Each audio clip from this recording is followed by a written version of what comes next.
Alright, this is the second lecture on the incentives and teams. So today I'm going to show that by introducing this budget breaker, we can improve the efficiency of the contract. So in the previous lecture, I showed that the first best effort level is strictly larger than the second best effort level. And today I'm going to show that it is really important to relax the assumption of budget balance. So what is this assumption of budget balance? Just to refresh your memory, let's go back to that slide. Okay, this slide. So here, the budget balance assumption is this constraint of this maximization problem, which means that the sum of mi, so mi was the monetary monetary payoff of each agent I.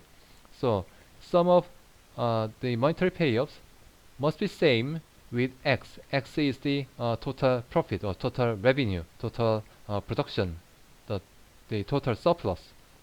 So what this budget balance means is the agent must share the surplus without leaving any waste. So they don't leave anything behind. So that was the meaning of the assumption. And what I'm going to say today is that we have to relax this assumption to improve the efficiency. So it's a bit ironic, right? So by relaxing this assumption, we have to allow some waste, sort of, right? So we have to allow the agents to throw away some surplus, economic surplus, for nothing, and then we can improve the efficiency of the contract. So that sounds weird, but after I discuss everything, we are going to see that it actually makes sense. Okay, so last time I showed that the first best effort level, AFB, is characterized by the equation at the bottom. So the marginal benefit of putting one more unit of effort is 1, and the right hand side you can see the marginal cost. On the contrary, the optimal, the second best level of effort is characterized by this equation at the bottom. So the marginal benefit is SI and the marginal cost is CI prime. So SI is smaller than 1, so the marginal effort in the second best outcome is smaller than the marginal effort in the first best outcome. So that's what we found in the previous discussion. Today we are going to see how we can improve the efficiency, how we can improve the situation. And actually we are going to see that we can actually achieve the first best outcome. Okay, so how? We need to introduce a budget breaker whose role is to take some of the output when the output level is not high enough. So this budget breaker doesn't work. This budget breaker doesn't put any effort to increase the size of the pie. What the budget breaker does is just to take some surplus. Okay, so basically this budget breaker is some I don't know, kind of parasite, but actually this budget breaker can improve the efficiency. How exactly? So let us suppose that this MB plus sum of MIs equals to X. In previous assumption, the budget balance assumption means that this sum of MI must be same with X. So on the left hand side we see the distribution of the surplus, and on the right hand side we see the total surplus. So the total surplus must be the same with the distributed surplus, so they don't leave anything behind. So that was the assumption of budget balance. But here we have MB. MB is the money taken by the budget breaker. So in a sense, the budget balance assumption can be obtained by assuming that MB equals to 0. But here we will allow that this MB can be positive.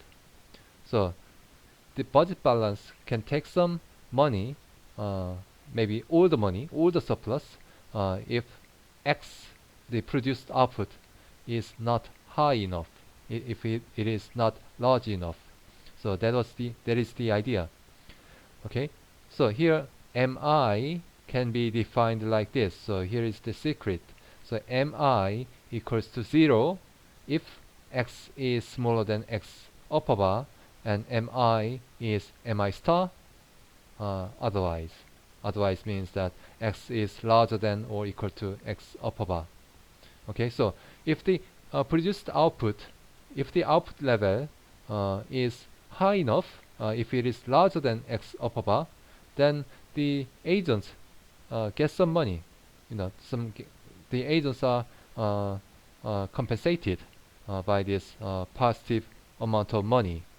But if X is too small, if X is smaller than X upper bar, then they get nothing. Okay, so this is a different assumption than the budget balance assumption, because in some cases sum of MIs can be strictly smaller than X, right? The budget balance assumption means that the sum of MIs must be same with X always, no matter what. I mean, regardless of the level of X, the sum of MIs must be same with X. That's the budget balance assumption. But we are now relaxing that assumption by allowing that MI to be 0. MI can be 0. So in some cases, if the output is really bad, then nobody gets anything. So it's basically punishment. So what that means is, if you do not work hard, then you will get nothing. So that's the basically idea. So we introduce some severe punishment into the model. So by introducing this budget breaker, by introducing this punishment, we can eliminate this free riding problem. So that's the idea. So more details are coming, like what is X upper bar. So X upper bar is defined like this. X upper bar is such that it's sum of AFB. What is AFB? AFB is the first best effort level. So we know what first best effort level is. So they are characterized by the bunch of equations like this equation at the bottom. So AIFB is defined by this equation at the bottom. So we know what AIFB is, right? For example, if you assume this cost function is like a quadratic function that we saw before when we discussed in the what is that? The basic principal agent model, or in RPE, we also assume that the cost function is quadratic, so it's like half times c times a squared, something like that. So if you assume such function, then you can calculate AIFB directly. So we know what AIFB is. So we know what sum of AIFB is, and we define X upper bar equals to sum of AIFB.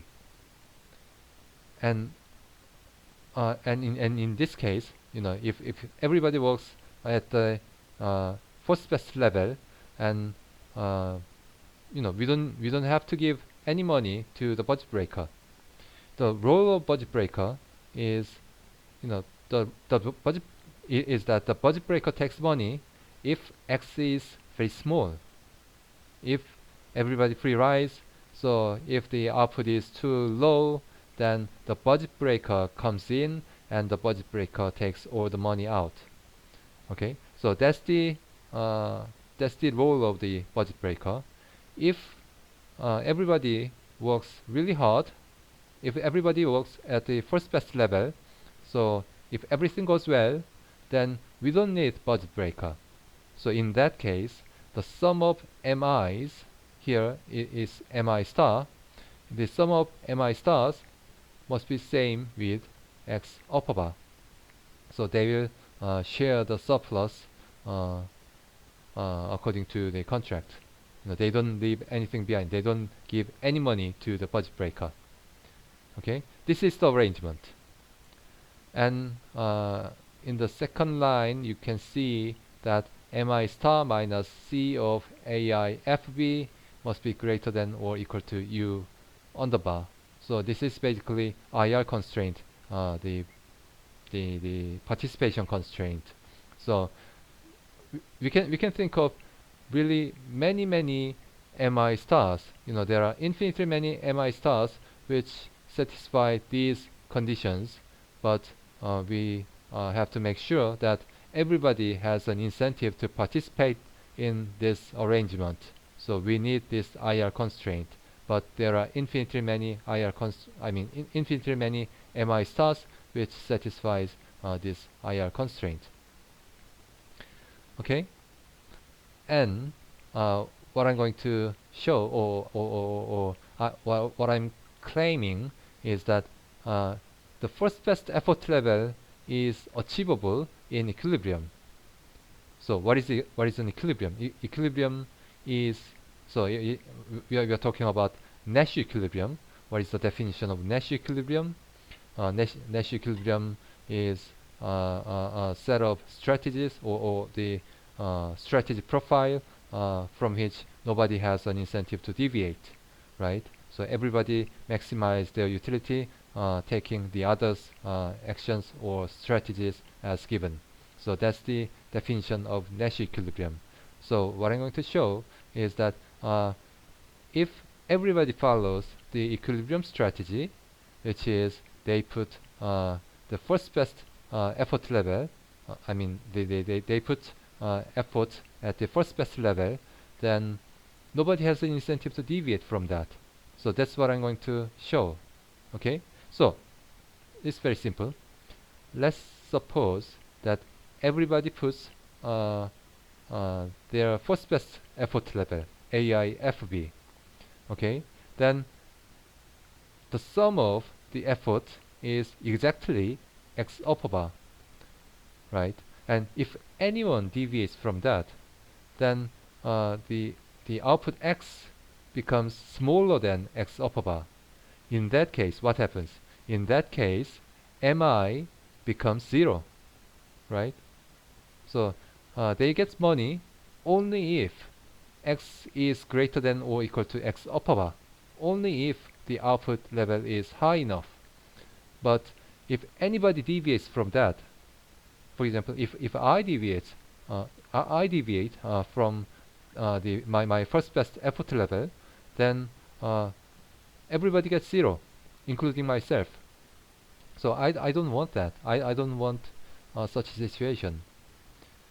So yeah, so nobody, and that's same for the everybody, right? So nobody has an incentive to deviate from this arrangement.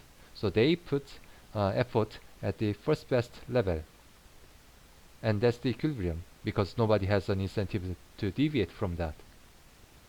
Okay, so let me summarize this discussion. So the at the beginning of at first we assume that the budget must be balanced, which means all the surplus produced must be shared by the agents, no matter what. Regardless of the level of X, they have to share the surplus. But if we relax this assumption, we can introduce this budget breaker. Then we can improve the efficiency by introducing some sort of punishment. So by introducing punishment, we can eliminate the free riding incentives. So that's how we improve the efficiency. And everybody works really hard, so the first best level of output can be achieved. Okay, so that's the that's the idea. Okay, then next question. Why do we need a budget breaker? Okay, so let's think about this possibility, this scenario. Uh,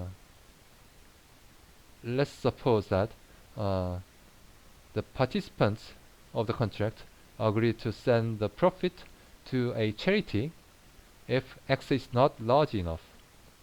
That means Mi equals to 0 if X is smaller than X upper bar. So this is the original arrangement. So in the first stage, they agree that, okay, we will work really hard. So if you do not work hard, then we'll send our money to a charity, or we will throw away our money to, let's say, Han River or Pacific Ocean. Okay, we just throw away our money, the produced surplus. So that's the original arrangement. Okay, that's the arrangement in the first stage. Then what's the problem of that? When they are about to send the money, so let's suppose X is smaller than X upper bar. Okay, so they failed. So they have to send the money to a charity, or they have to throw away money to Han River or Pacific Ocean. So, they are about to send the money to a charity. They realize that they will be better off by not sending it. Okay, so they are supposed to send the money to a charity, but they will be better off by not sending it. And what that means is that they will not send the money to a charity. They'll just share the money to share the money by themselves. So what that means is the original arrangement is not respected. Okay, whatever they say in the first stage, they do not respect it. The agreement is violated. And expecting this, the participants will not keep their words. In other words, sending money to a charity is not renegotiation proof. Okay, what is this renegotiation proof?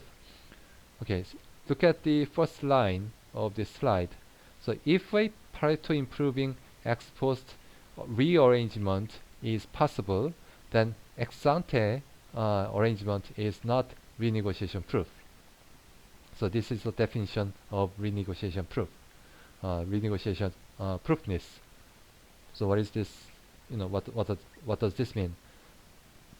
You know what renegotiation is? It means you do the negotiation again. So this negotiation can happen in multiple times. So in our model, they negotiate over the sharing rule in the first stage. So in the first stage, before they put their effort, they make an arrangement.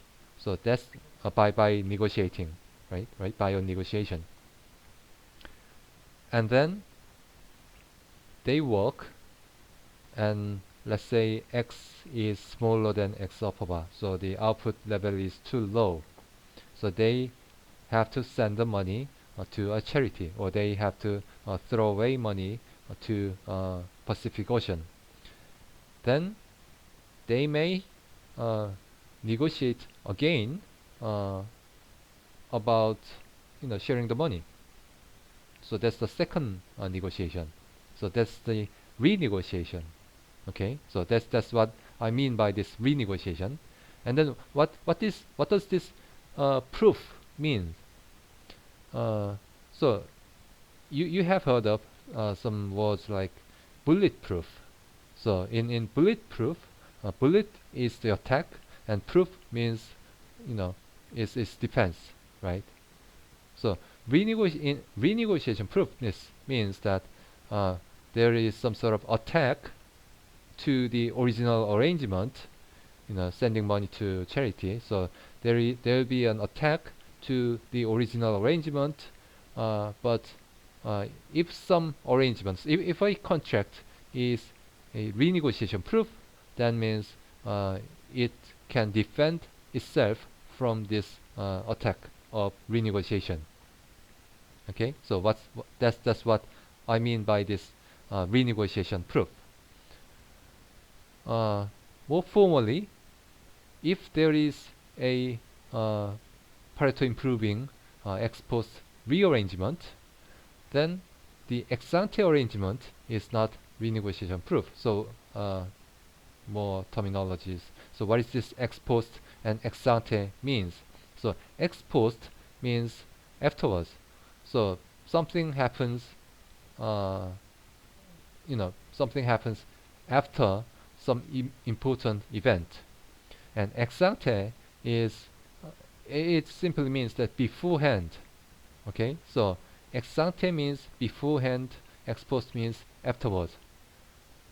So let's say there is an important event in our model, which is everybody puts their effort. So that's the important event. That's the that's what we are focused, that what we have been focusing on, right? So the event of working is the important event, and ex post rearrangement means the rearrangement or renegotiation happens after the working event. Okay, event of working. And ex ante arrangement is the original arrangement. Okay, so the ex ante arrangement is the contract which is signed in the first stage, and ex post rearrangement is the contract or the outcome of the negotiation after the second period. Okay, so then what does this mean? If there is a Pareto improving ex post rearrangement, then ex ante arrangement is not renegotiation proof. So if everybody can be better off by renegotiation, then the original arrangement is not renegotiation proof. And that's the case in our example, right? So if everybody is better off by not sending money to a charity or not throwing away money to the Pacific Ocean, then the original arrangement of sending money to charity or throwing away money to the Pacific Ocean is not renegotiation proof. If a contract or if an arrangement is not renegotiation proof, then it will not be respected, right? So okay, so let's look at the fourth bullet point. So expecting this, the participants will not keep their words. In other words, sending money to charity is not renegotiation proof. What that means is expecting everybody violates the original arrangement, nobody will work hard. Okay, so because they will not send money to a charity anyway, so the original arrangement is meaningless, so they will not work hard. So the first best effort level is not achievable if the original arrangement is not renegotiation proof. Okay, does this make sense? But let's look at the last bullet point. However, in the presence of budget breaker, mi equals to 0 if x is smaller than x upper bar is renegotiation proof. So why is that? Okay, so what's the difference between a charity and budget breaker? Or what's the difference between the Pacific Ocean and a budget breaker? What's the difference? The difference is the Pacific Ocean cannot claim the right. Okay, the Pacific Ocean is Pacific Ocean, so the Pacific Ocean will not claim its right uh, to the money. Even if x is smaller than x upper bar, the Pacific Ocean will not claim it. Okay, but that's not the case to the budget breaker. The budget breaker is a part of the contract, so the budget breaker is a legal person. So the budget breaker will participate in the contract. So if x is smaller than x upper bar, then the budget breaker will come in, will step in, and the budget breaker will say, okay, that's my money, nobody touch it. So that's the idea of budget breaker. Okay, that's why we need budget breaker. The budget breaker enforce the original arrangement. The budget breaker makes the original arrangement, the initial arrangement, the ex ante arrangement, renegotiation proof. So that's the role of budget breaker. That's why we need a budget breaker instead of the Pacific Ocean. Okay, the Pacific Ocean will not claim the money, but the budget breaker will claim the money. So okay, let's go back to the original, go back to the definition of renegotiation proofness. At the beginning of the sentence, you see Pareto improving. Okay, Pareto improving. If there is no budget breaker in the contract, then the everybody means every agent, every workers. Okay, everybody means every workers. Then every worker. So they will be better off by not sending money to the charity. What that means is there is a Pareto improvement by not sending money to the charity. Okay, but if there is a budget breaker, then giving money to the budget breaker becomes renegotiation proof. And what that means is if the workers are trying to share the money among themselves without giving any money to the budget breaker, then it's not Pareto improvement because someone becomes worse off, right? Who is this someone? The budget breaker becomes worse off because the budget breaker is the part of the is a part of the contract, and if the budget breaker is not getting money in the case where x is smaller than x upper bar, then budget breaker becomes worse off. So it's not Pareto improvement. So if there is budget breaker, then there is no way to Pareto improve the situation. What that means is the original arrangement, the ex ante arrangement, is renegotiation proof. So the budget breaker makes the ex ante arrangement renegotiation proof, and in plain words, what that means is the budget breaker enforces the original contract. Okay. So it's basically two-step argument. There are two elements in this argument. So first, we need to relax the budget balance assumption. That's what you can see in the equation in the middle. So we need to relax the budget balance assumption, and what I just what I just argued is basically we need budget breaker. In other words, giving money to a charity or throwing away money to the Pacific Ocean is not enough. We need some legal person who will enforce the original arrangement. we need a legal person who will claim the money if x is smaller than x upper bar. Okay, that's why we need the budget breaker. So the first, the two-step argument.